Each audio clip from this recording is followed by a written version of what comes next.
Welcome back, everybody. Doing a little early Friday stream today. It's been one of those weeks where you just stay busy all the time and don't put anything on YouTube. So I thought, well, before this week ends, let's get together and have a live stream on a beautiful August afternoon. So, welcome. I hope that all of you are doing extremely well and that nobody's getting heat stroke. I don't know about where y'all are, but it has cooled off a bit here. It was hotter a week ago, but we've got a little bit of a cool front that came through, and it brought the temperatures down into the low 1 millions. And that's been really nice for a little bit. A little bit of a breeze, a little bit less scorching sun. So I hope that it's not too extremely hot where you are. Wow, that sounded good. I hope it's not too extremely hot where you are. We've just been defunded here. Hope you're having a nice afternoon. So, hey, Shawnee, good to see you. Hey, Amanda. 79. It's not bad. 97 in Minnesota. It's only 85 in northern Alabama today. Yeah, it's pretty pleasant down here. It's pretty pleasant. So 7,350 degrees there where William is located. Yeah, it's rough, you know. Some places, but not everybody gets down as low as 97 in Minnesota. So, guys, I wanted to share how we've been doing this this year. This year, I decided to do an experiment, and the experiment was, I thought, you know, let's try to use more of the micronutrient mix, which is something that Steve Solomon helped us formulate, because I thought we could get higher micronutrient levels and get the gardens going on that. So last fall, I didn't go out and gather cow manure and lay it all over the garden beds like we normally do. You know, they'll tell you, oh, you got to make sure that you have well composted cow manure.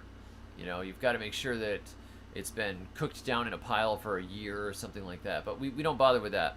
We lay all of the cow manure pies. We go to the field, we gather them up, we lay them all over the garden beds in the fall, into the winter when there's really nothing going on in most of those beds.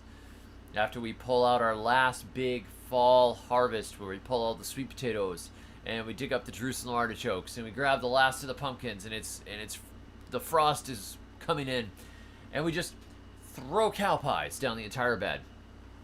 And then if we have mulch, we mulch over it. We slash down whatever's left of the weeds and try to deep mulch it back down again. And that worked really well for us the first 2 years. But this year I thought, you know what? Well, we'll just mulch it in the fall, and I'm going to try using the micronutrient mix instead.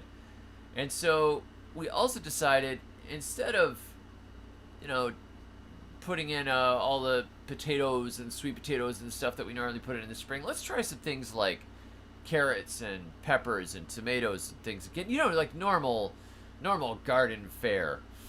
And so we did that, and we did a good bit of preparation in the spring. We got our transplants all started, got a lot of pepper plants started, and I got tomatoes started, got all kinds of stuff started, and I thought, okay, let's go. I'm not going to bother with white potatoes. I'm going to put the white potatoes out in the field instead of putting them into the garden beds and the grocery row gardens.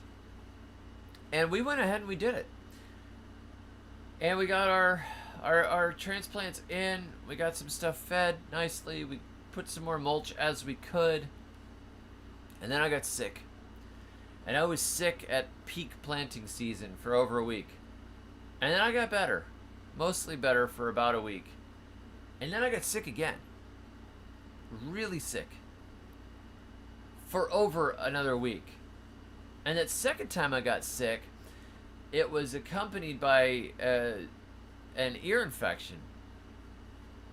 And I still have not gotten the hearing back in this ear all the way. And it pops and clicks. Like if I move my jaw, it's like something is busted in there. So I don't know what happened, but I got sick at very bad timing. And you know how things are in the spring. You got to get everything rolling, and you got to be ready to go, go, go, go, go. And stuff just kind of got away from us. I did get the micronutrient mix mixed up in the spring, but I don't think I quite got those normal slow yields that we kind of count on. That slow feeding that leads to the lush greenery. We did end up with a ton of weeds out there.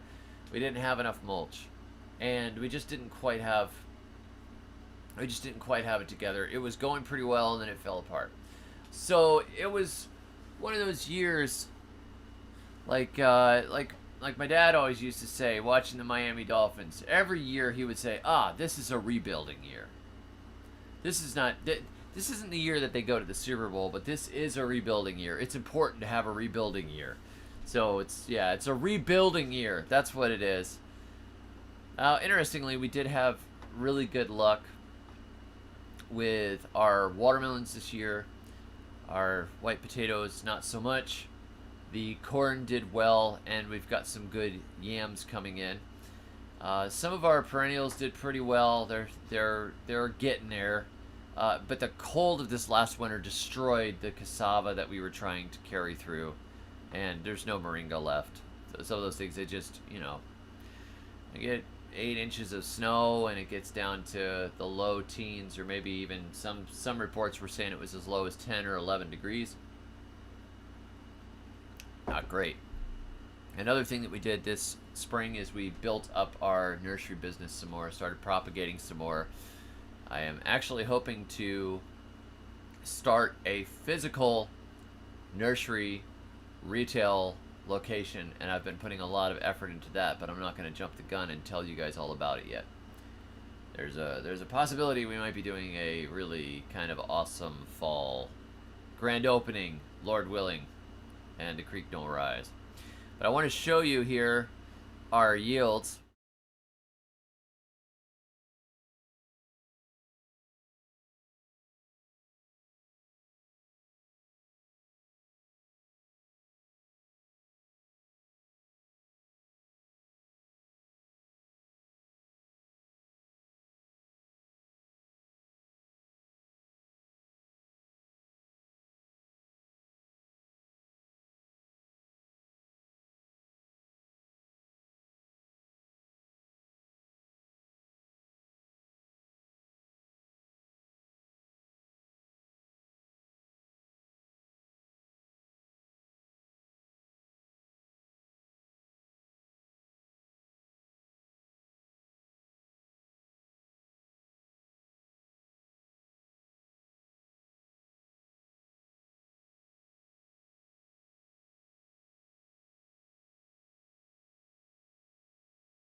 Can you hear me now? This is interesting. I think what this is doing is, let's second. If I switch back to here, now can you hear me? Can you hear me on the board?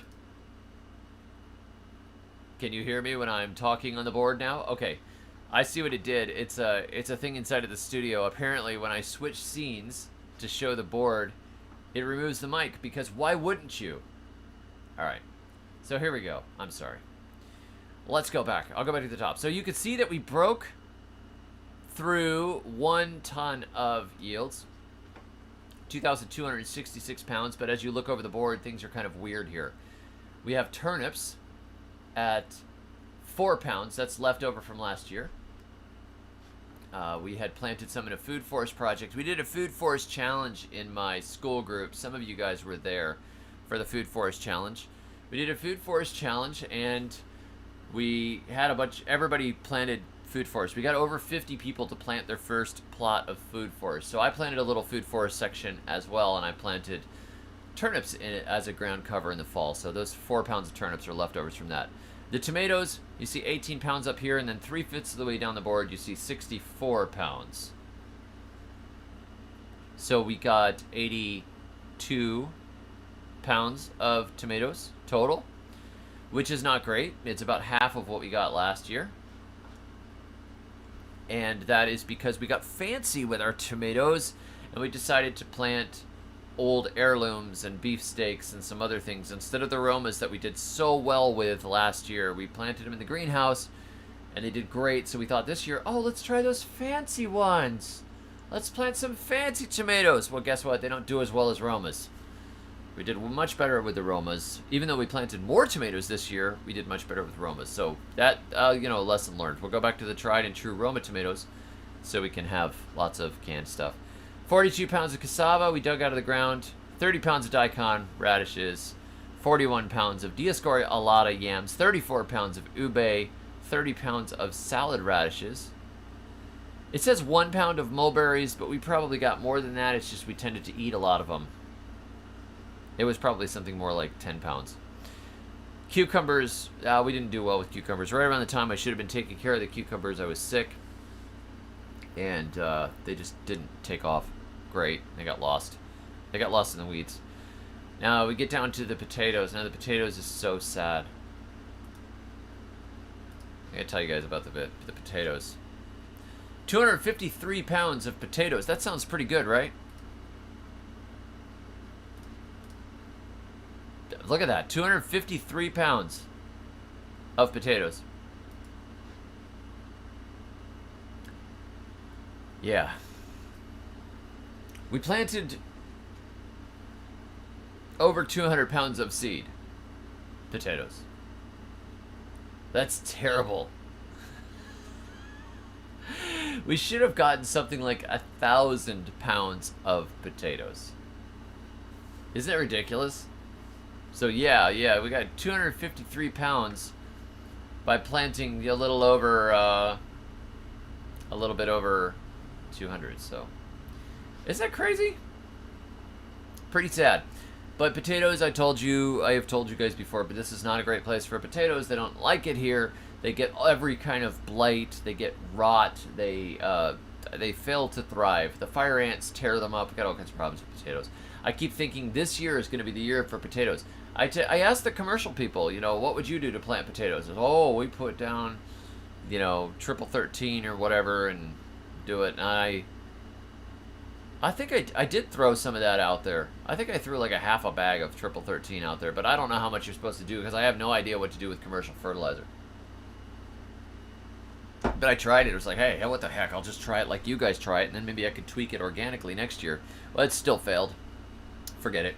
It's ridiculous. It's so dumb. So dumb. So yeah, don't grow potatoes like me. Grow yams. That's what I have great success with. Yams, sweet potatoes, pumpkins, potatoes. It's just I know from the outset that it's not going to do well, but that was bad, even for not doing well. That was horrendous. Wow, you grew 253 pounds. Yeah, no, don't even. We got 10 pounds of nectarines from the seedling nectarine that was in the Grocery Row Gardens. It says 1 pound of peaches. There was more than that. We ate most of them. We didn't have any tree that gave us a great yield of peaches, but it was probably more like 10 pounds. Now we get to the watermelons. 136 watermelons for a total of 1,702 pounds. So most of our ton of food right there was the Landrace Watermelon Project. The Landrace Watermelon Project. Those watermelons were so productive with so little care. It was completely and utterly ridiculous. The amount of watermelons. See here if I can find a picture for you. The amount of watermelons Truly amazing. Look at that. That's just one of the harvests. We got at least we got 2 harvests like this with that many or so, and then we had minor yields of them at other times. Like we would pull in 6 to 10 watermelons. We did two huge ones, and then we had some minor harvests in between. So that was where we get our big, 136 melons, 1,702 pounds. Truly a very good year. I didn't really count the corn. I've got 12 pounds of corn in there, but it's more like 50 pounds of corn because I only measured, a little bit of it. It's probably more like, maybe 40 pounds, something like that. 5 pounds of carrots. There's probably more carrots out there, but they're completely covered with vines and weeds now. 7 pounds of peppers. That's actually a lot of hot peppers. We should have probably another 7 to 10 pounds by the end of the year. We've got a lot of them. So, and then you see up here where it says near the top again, zombie pumpkins. The zombie pumpkins are an interesting pumpkin. This is a... I had a tropical black warty pumpkin that I got at a market down in the tropics, and the seeds from that got planted, and they grew, but didn't make a lot. And I thought, well, I could try to save some seeds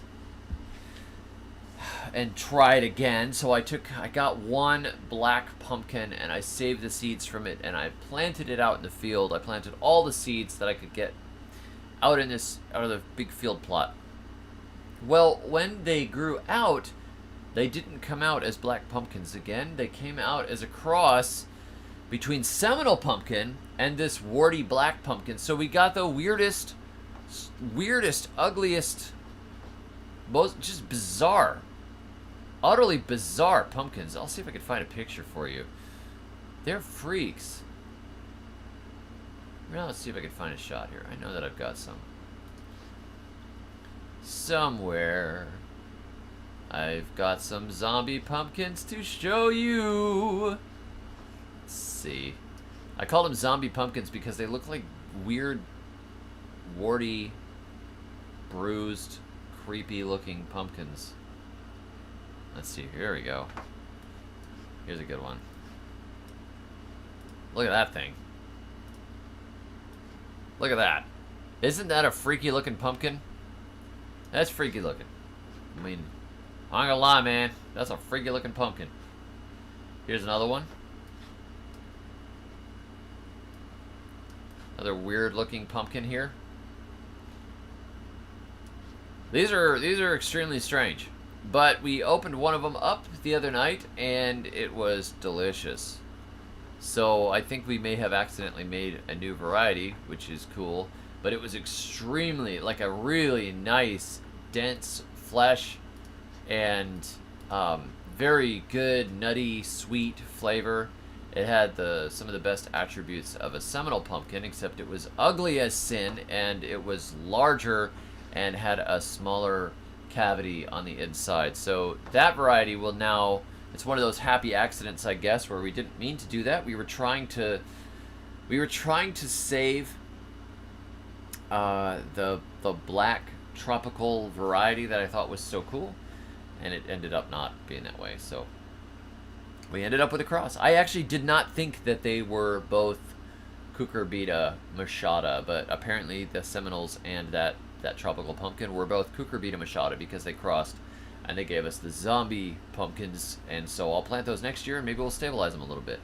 It'd be kind of cool because I've never seen pumpkins that look that weird, just extremely weird pumpkins. So that's it's kind of fun, and it was delicious. That was another thing I was worried about because the original pumpkin was okay but not great. So the new one tastes really, really good. Very ugly on the outside, very beautiful. Beautiful on the inside. So, interesting. All right, let's take a look.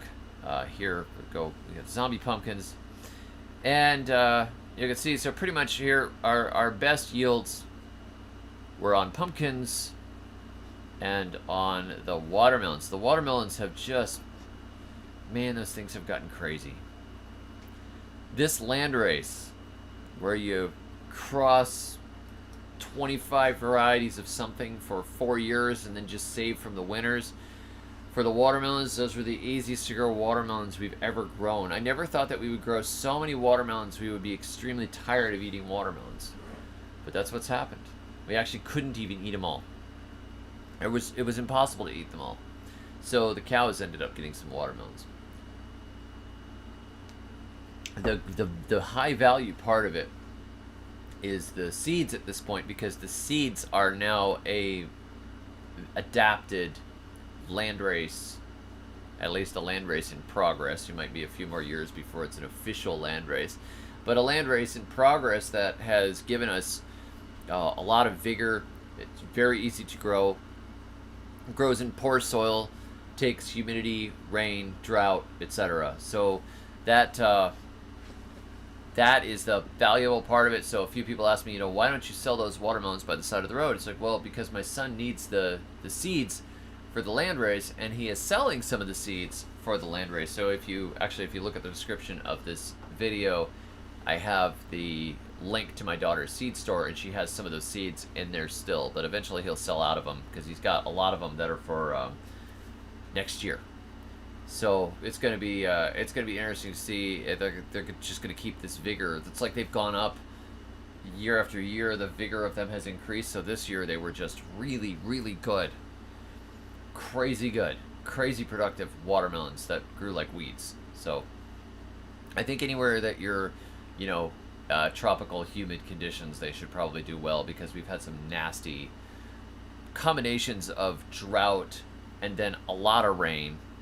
And then, it's bugs, it's 97 degrees, it's burning hot sun followed by torrential rain. It's the South. It's lower Alabama. But these things are like the bomb-proof watermelon. So that's been cool to see. So we did make it. We did make it over a ton so far this year. And we haven't gotten into our fall yields. We'll have, usually at the end of the year, we get a lot of yams, and then we're gonna have a big harvest of sugarcane, because I tripled our sugarcane patch this year. So we're gonna have a lot of sugarcane this fall, and we're also gonna have we should have a bunch of yams coming in.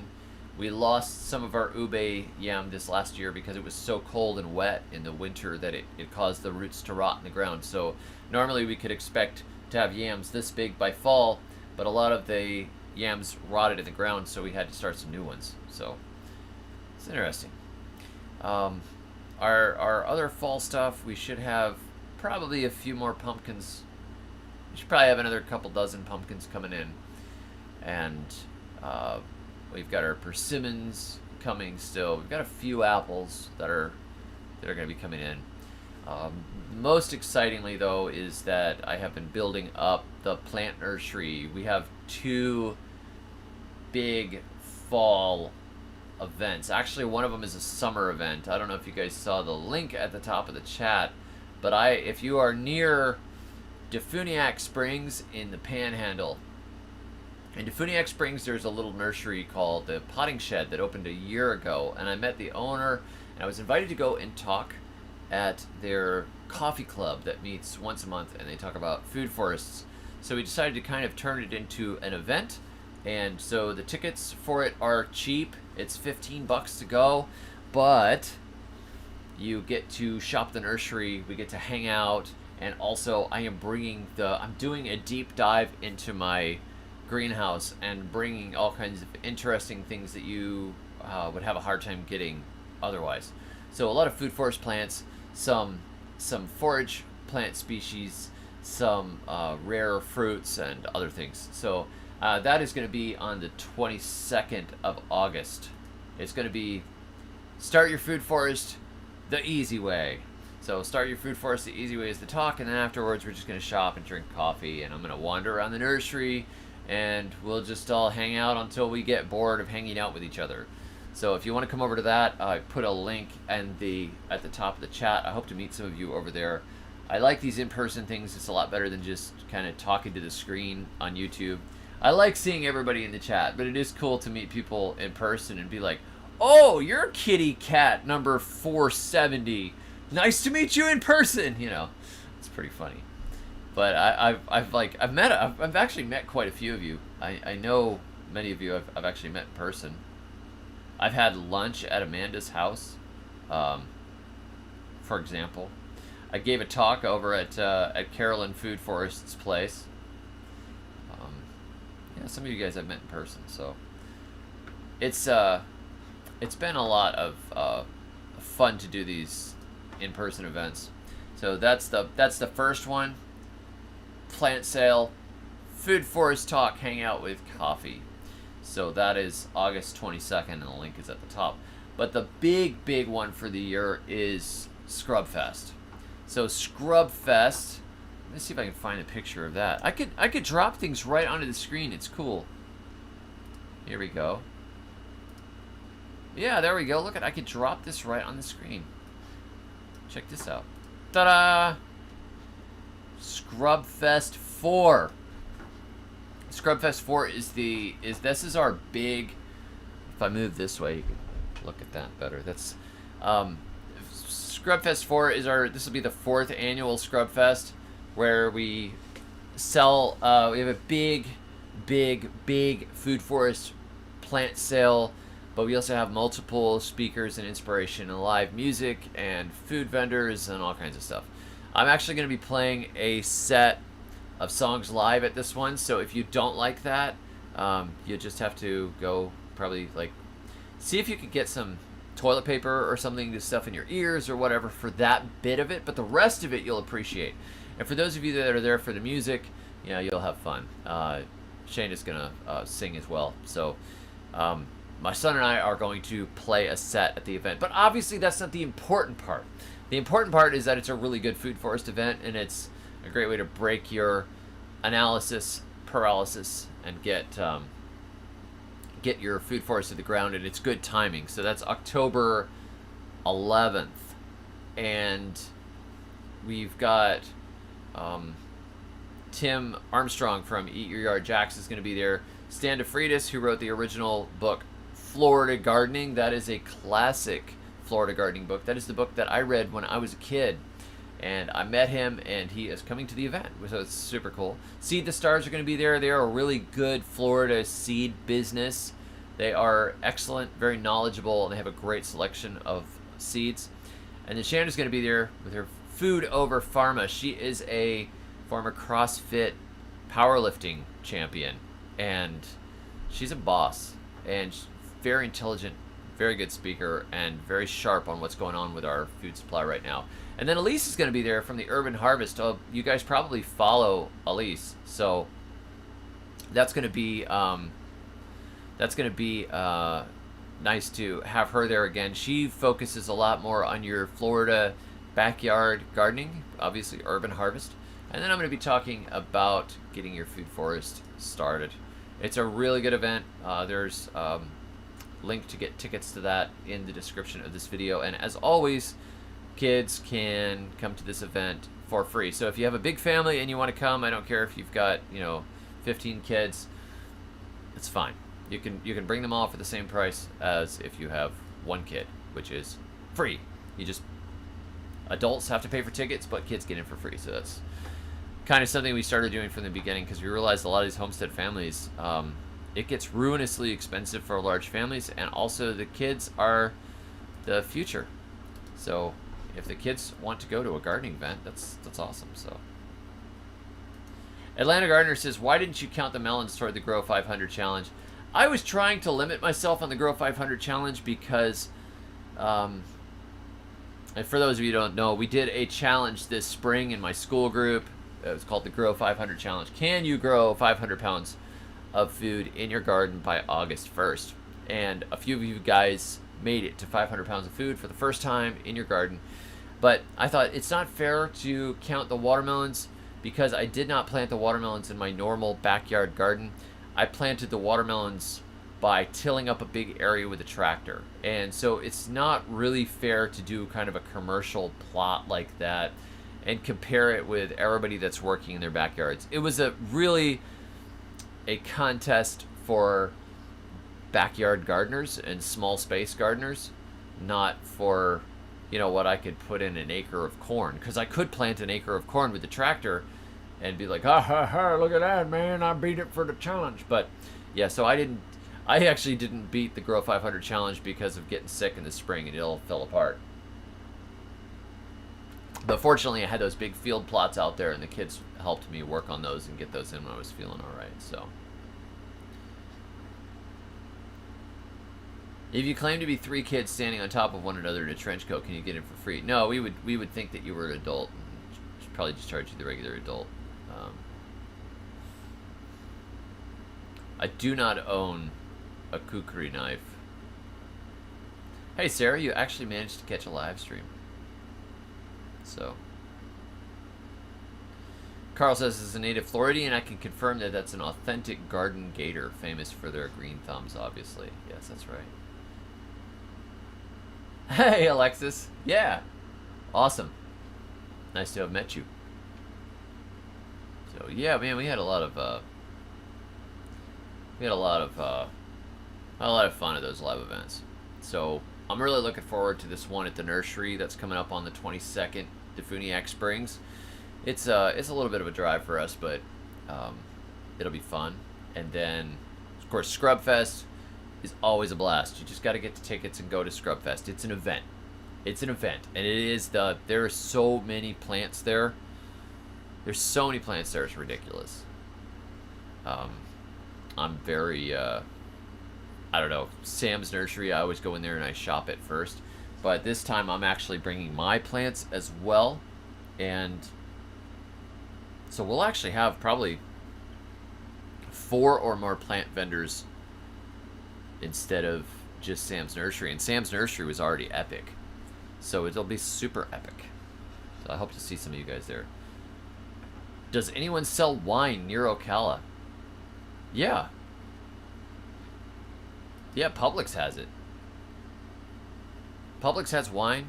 I think there's a Total Wine in town too. And then there's that combination check cashing liquor store, where I usually go. I don't know, maybe there's a vineyard near there. I don't know.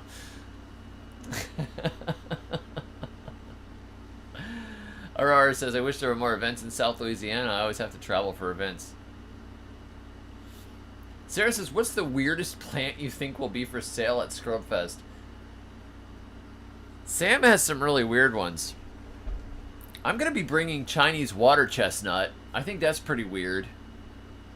I also have the actual a very small amount of the actual honest to goodness citronella grass. It's a relative of lemongrass. It looks exactly like lemongrass, but when you crush it, it smells like a tiki torch.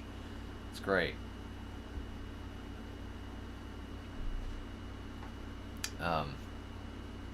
Yeah, it'll be good.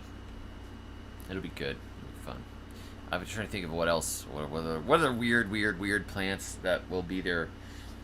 I think Chinese water chestnuts are pretty weird. It's actually a sedge grass that grows a nut beneath the water, but it's very easy to grow. You just need a kiddie pool or an old bathtub or the edge of a pond or something like that.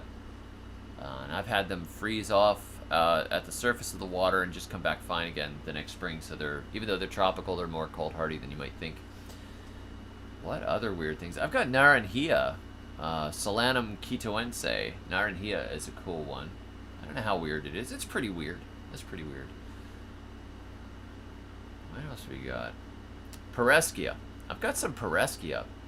I also sold some tune trees at the last event. I don't know if I'll have any left. I hope I do. But the tune tree is Chinese mahogany. It's actually a cold hardy mahogany tree. Beautiful redwood. But the leaves are edible and they taste kind of like roasted garlic. So that's a cool one. Wick589 says, talking about weird plants, the velvet bean I got from your store just exploded. Yeah, they are nuts. What is my go-to knife in the garden?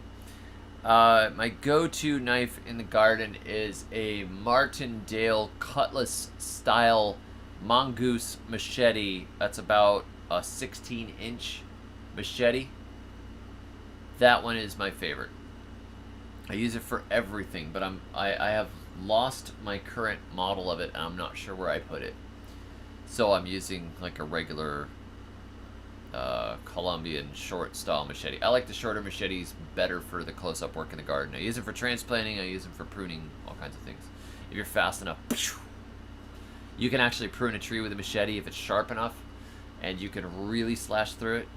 But it's got to only be the little branches. You cannot do it with any. He starts shattering branches and hacking, you know, anything bigger than a third of an inch or something. But those little thin branches that go through the pathways, I can ping, ping, ping, ping, take the little branches off, which is fun. It is probably underneath watermelon vines or pumpkins. I had that happen before. So, yeah, Rachel probably had nothing to do with the missing machete.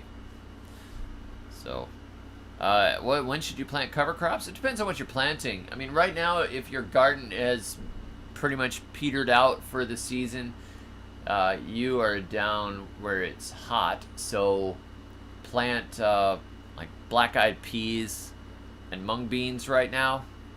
Cover the ground. That works really well. It's probably not too late to plant sun hemp or sorghum Sudan grass. Both of those work.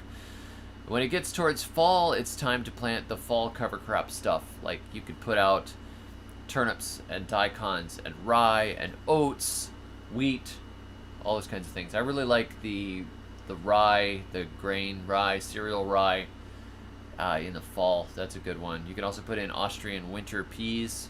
Those work well. Or you could just get dried peas. Get dried peas from Whole Foods or something in the bulk bags and throw them out. I've done that before. So,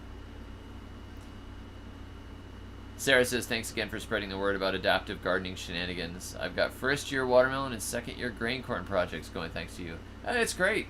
Our grain corn ended up turning out better than I thought. The first round of them didn't look particularly good, but the second round of them, let me see if I think my daughter has pictures. Here, yeah, I'll check this out.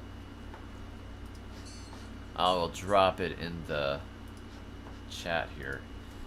You can see some pictures here. This is the landrace. It's an interesting mix of. You can see some of them they're kind of gappy on the pollination, but that first picture there, you can see we got some pretty good looking ears, and they have a pretty good flavor too. So I'm going to plant them again this next year. There's a limited amount that we put up in the seed store. So if you want like a couple of year head start on a grain corn variety, it's worth trying. I have heard that watermelon wine tastes disgusting, but I haven't tried it. I know that when they ferment, they smell really gross. Kevin says zone 7A-ish here. When would you sprout stone fruit seeds? I have several in the fridge waiting. Apricot, peaches, cherries, and some apple seeds. Oh, I have started them at this time of year and put them in pots when they grew roots and put them on a covered porch and had them do okay and come up in the spring. But if you're in zone 7A, one way you can do it instead of putting them in the fridge is you can make a little garden bed outside, or even get some pots and stick them in the pots, or stick them in the little garden bed. I have some garden beds that are just straight white construction sand that I use to sprout seeds in. And I buried a bunch of acorns from a very, very large chestnut oak acorn, and I buried black walnuts in there, and I've buried pecans in there to start some pecan rootstock. I just pack all of the seeds into rows like this far apart inside of a sandbox made out of 2x6s. It's a 4x8 sandbox, just full of sand, and it goes through the cold, and it sprouts in the spring. So that's the natural way to do it. If you have squirrels, you're going to have to put a hardware cloth or something over the top of it so the squirrels can't dig it all up. But yeah, if you get down to single digits, you could probably stick them in pots and just put them someplace pretty sheltered. Put them in put them in your carport or something. And then as soon as the sun starts to come, it starts to warm up a little in spring, you could stick them out. That is, if you've sprouted them in the fridge. But Sarah says, what I need help with is figuring out how to crack the stone fruit pit enough for it to sprout, but not enough to kill the seed. The trick to that, I found, I did this with a lot of plums and a lot of peaches, is to get a hammer and to put it so the crease along the side where it's going to split is pointed up, and crack it with a hammer. But you got to pull your blow a little bit. Pop, pop, pop. If you hit it just right, they just split in half. If you mash it really hard, you'll break the inside of it too. But you can often crack it and it falls apart. And I have a probably 90-something% survival rate on the pits that way. So you can do that. Or you do what Kevin did. Adjustable channel lock pliers. That would work too. Get your grip strength. Grip strength is a good indicator of lifespan. Just crush that thing. Jench from Family Homestead said, I sprouted apple seeds just putting them in soil and solo cups on the porch over winter. 17 of 25 sprouted. Hey, that's good. That's great. Good work.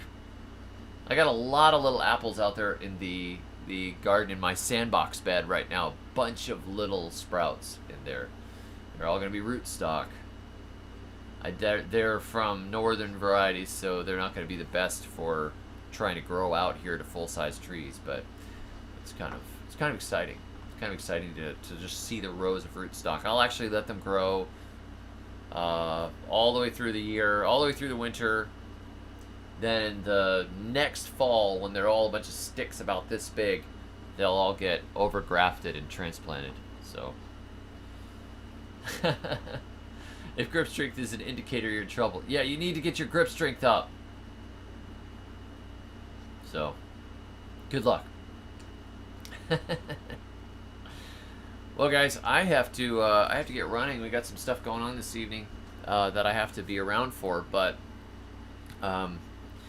if you don't mind, I have a lot of decisions to make coming up soon here. A lot of different things that have to happen. If you don't mind praying for me, I would really appreciate it.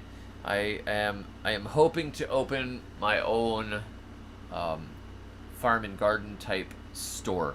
I would like to open a nursery and garden store, actual physical location, because I think that AI is going to really mess up a lot of this stuff, and I think that the world has gotten very, very fake online, and I want an actual physical, real honest to goodness business. So if you think of me, pray that it works out well.